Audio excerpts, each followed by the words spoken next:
What's up, everybody? We got a new video for you today.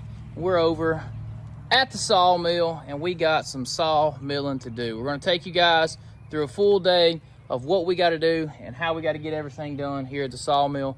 To start off, we had some heavy slabs we left here yesterday. They got to be moved, and then we got a real big rack of slabs full.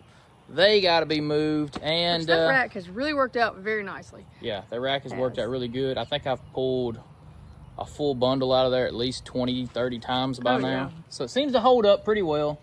It's doing the job. And you know what? If it breaks, I'll weld it back.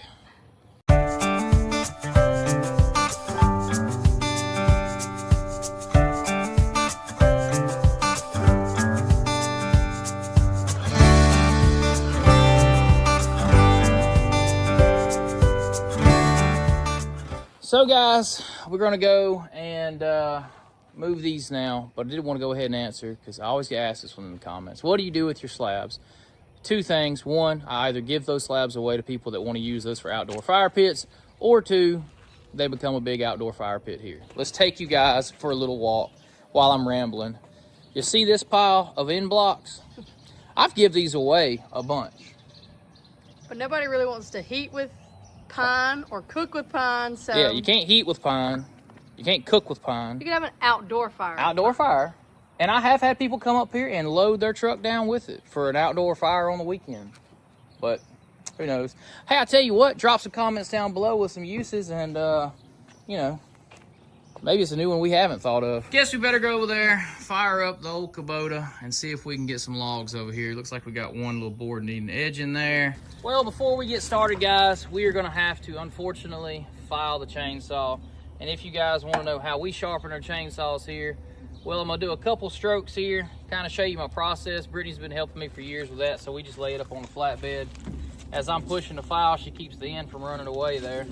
But just what we used to doing, you know.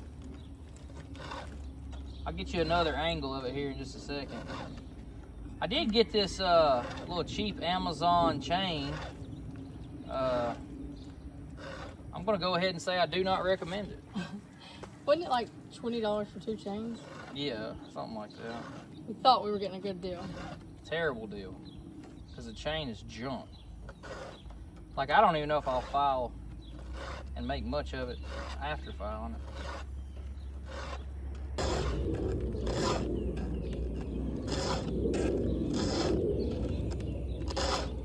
I've got a fairly new file here, and I swear these teeth are like hardened, like beyond cutting. Also, the profile of the teeth is different than what I'm used to.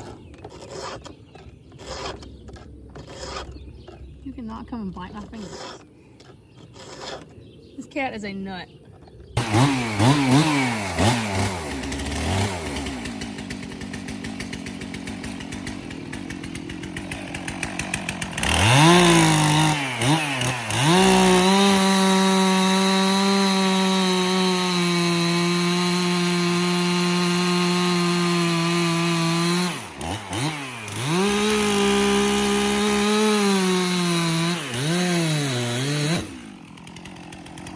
Looks like the chain is back sharp, so I went ahead and cut that log 10'6".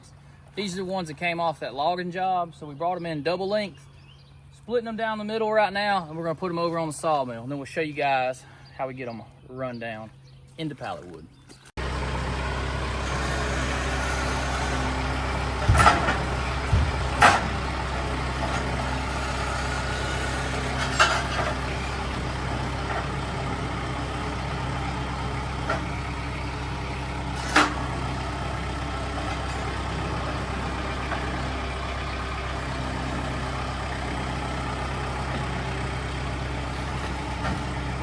So before we get started sawmilling, we're gonna go ahead and pull the band off and get it sharpened where it'll be nice and sharp and cut through all of our logs.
So, if you've ever worked at a sawmill or been around the sawmill, you probably know that sawing is probably the easiest part of owning a sawmill, because before you even get to sawing, you have to do the cleanup.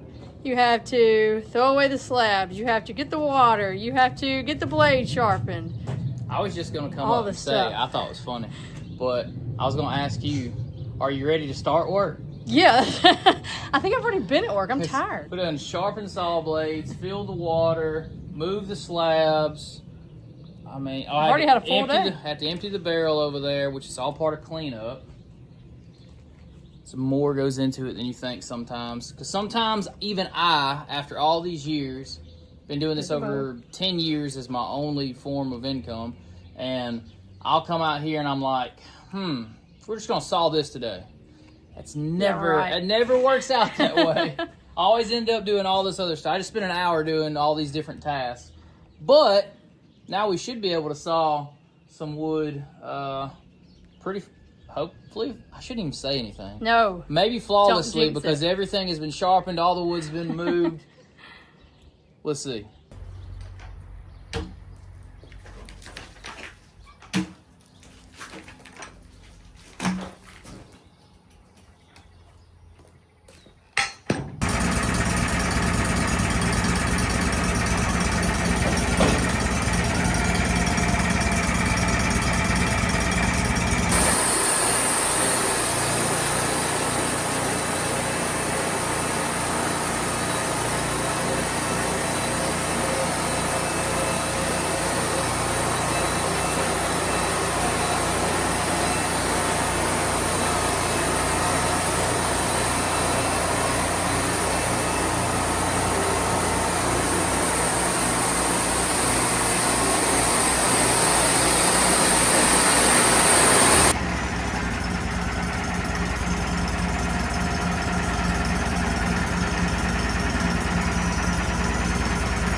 right, guys, we got that cut up. Now we're taking us a little water break.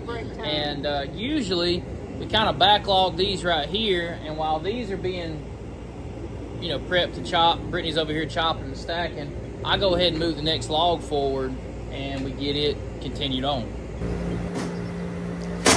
I was gonna run them through there, guys, and pick it up and everything, but it didn't work.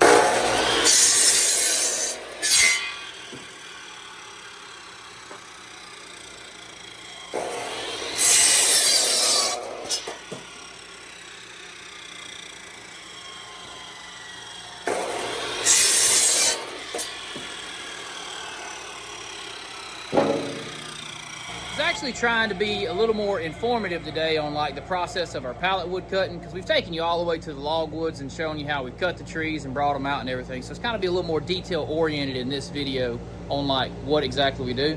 For example, so we got a chop saw here, which is actually a chop saw, not a compound miter saw, no sliding, no cutting, there's no break. It's a chop saw. It's made to just spin up and chop. So we have tried several different compound miter saws through the years. We've tried single miter saws. They just don't hold up, okay? Now, oddly enough, of all brands and all things, we've tried, I know we've tried DeWalt, I know we've tried Metabo, I know we've tried Craftsman. There's probably some other brands, but anyway, I know those three, all right? Not that they were bad. They lasted a long time. They chopped way more than probably they were intended to chop. Because we chop a lot. Chop, chop, chop all day long, right? But you'll never believe that this Hercules brand right here from Harbor Freight, as a chop saw, not a miter saw. I don't know about the miter saws from there. But the Hercules brand chop saw, I bought a 1-year warranty because, if you don't know, let me put you on some knowledge here. Harbor Freight honors their warranty in-house. Now, DeWalt honors their warranty, and you have to ship it back and forth and contact and call and blah, blah, blah. And other places deal with their stuff different ways. Harbor Freight is in-house. You buy a 1-year warranty, you pay $30 for a new warranty, you get a new machine if your machine breaks, okay? So it's like simple, great warranty. We bought this thing with a 1-year warranty. We paid the $20-$30 for the 1-year warranty, and we're like, we'll just swap it out if it goes bad. Well, we're over a year, and it hasn't went bad, and that thing has chopped so many 2x4s. A lot. I mean, if I had to put a figure on it, 2,000 a week, 50 weeks. Sometimes 2,000, most of the time, let's just be super, I would say at least 2,000 stringers per week for a 50-week period. Minimum. It's made so many chops, it's crazy. And guys, that thing just keeps ticking. So even if it went out tomorrow, I'd still just go. I would go get a new Hercules and keep on rolling with it. It's been the best one for us. I'm gonna give you guys my point of view as Tyler chops them, and then we take them and put them on the stack.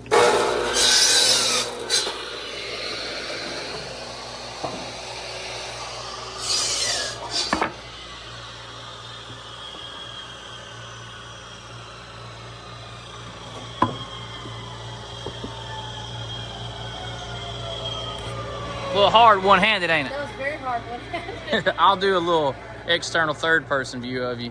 We've seen that one a bunch. Brittany is the best stacker of pallet wood. That's just because he don't like to stack. Yeah, I don't like to stack it at all. I don't mind it.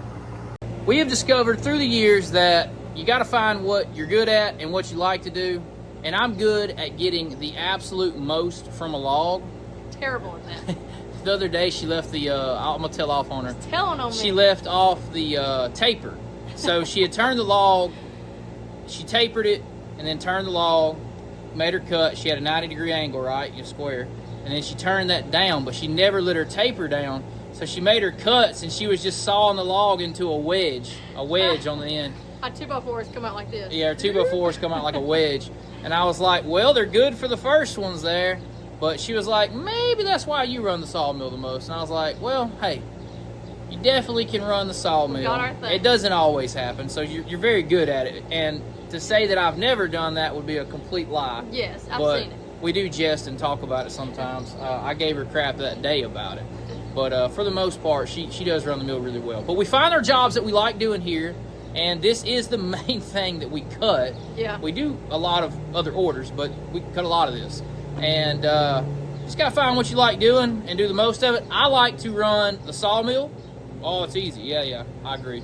But I also like to chop. Be thinking though when you're running the Sawmill. True, but I also like to chop saw. Like when these boards are at the deck here, and then from there to chop. Like I love to come over here. We get a big stack going. I cut the mill off.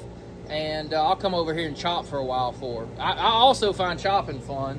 I like to slide them and see the blade go through there. It's just kind of, I don't know. It's, what's the word for it? Satisfying. Yeah, it's satisfying to see it all come together and then end up with. See this big pallet over here. But she's really good at doing the stacking. I have stacked them and I just never get them as. Not as straight and pretty. I'll show you. Let me show you. For her to be freehand stacking that right there and it be that, uniform, I'd say that's pretty good. So, you gotta have uniform wood to keep it that way too. So we thank Wood-Mizer for that. Yeah.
Thanks to whoever did tell us to do it on the side. That was much easier than trying to climb up top and doing it.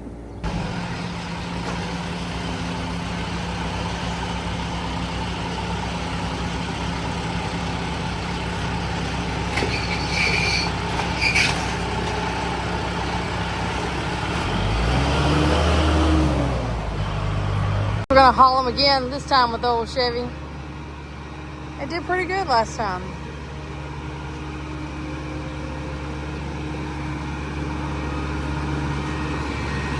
Let me move this out of his way.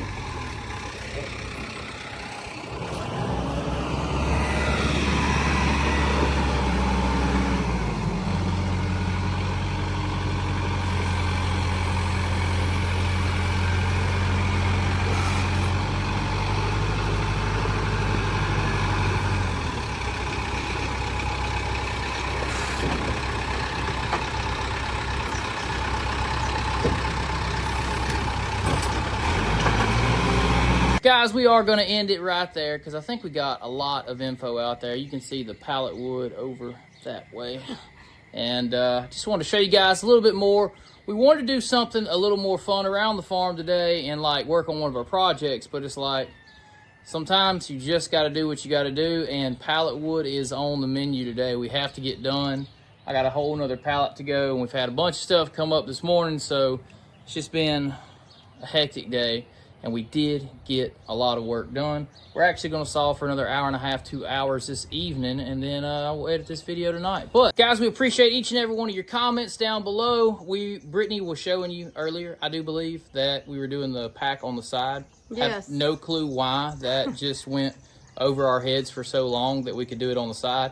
I'm gonna blame it on the fact that we did a lot of cross ties for a long time, and they're at belly height, so like it was easy to just be over the top of them and ratchet those binders. You get used to doing it one way and you just continue. Yeah, I never thought about doing it on the side, but it works identically the same on the side. So appreciate that comment. That actually, I seen that and I was like, I'm gonna try that. And then I did it and I was like, I'm always gonna do that. Yes. So yeah, on a real big tall piece like that, just do it from the side. The more you know, guys. Keep the comments coming. We appreciate each and every one of you. Until next time, guys. See ya. Links in the description below. Bam.